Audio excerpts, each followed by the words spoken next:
ఒక మేకప్ మ్యాన్గా ప్రారంభమయ్యి ఇంకో ప్రొడ్యూసరు, డబ్బులున్న ప్రొడ్యూసరు, పెద్ద జీవితాల నుంచి వచ్చిన ప్రొడ్యూసరే కాదు, చాలా చిన్న స్థాయి నుంచి, చాలా చిన్న స్థాయి, ఒక మేకప్ మ్యాన్ స్థాయి నుంచి బాయ్గా స్టార్ట్, అంటే చిన్నప్పటి అసిస్టెంట్గా స్టార్ట్ అయ్యి చాలామంది మన సీనియర్ దర్శకులందరి దగ్గర పనిచేసి అంచెలంచెలుగా ఎదిగి నిర్మాత అయ్యి, దర్శకుడయ్యి, స్క్రీన్ ప్లే రైటర్ అయ్యి, మీరు ఏమన్నానంటే ఆయన మౌనంగా ఉంటారు.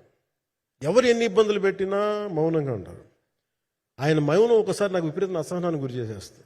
మీరు ఏదైనా మాట్లాడాలంటే ఎవరు ఇబ్బందులు పెట్టి ఏం ఎదురు తిరగరు ఏంటంటే అంటే ఇలా అంటారు, ఏం చేయాలి. ఇంకా ఇలాంటి వ్యక్తికి ఆయన మౌనం నన్ను ఇలా రోడ్ల మీదకి వచ్చి ఇలా మీ దగ్గరికి ముందు నుంచోబెట్టింది. అంటే అంటే ఆయన ఏంటంటే చెప్తారు, ఆయన మౌనం అంటే రమణ మహర్షి నుంచి బాగా నేర్చుకున్నట్టున్నారు. మౌనం అన్నిటికీ సమాధానం. సో నాకు మనస్ఫూర్తిగా ఈ స్టార్ కాస్టింగ్ ఒకటి, అంటే చిత్ర పరిశ్రమ మీద ఎందుకు ఇంత గౌరవం అంటే మనందరం కులాల మీద, మతాల మీద, ప్రాంతాల మీద, భాషల మీద కొట్టుకుంటూ ఉంటాం.